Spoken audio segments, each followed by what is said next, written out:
చక్కని సీతకి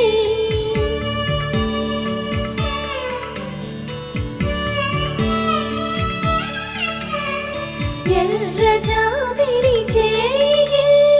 రాముడేడని అడుగుతుంటే చూడలేదని పెదవి చెప్పే చెప్పలేమని కనులు చెప్పే నల్ల పూస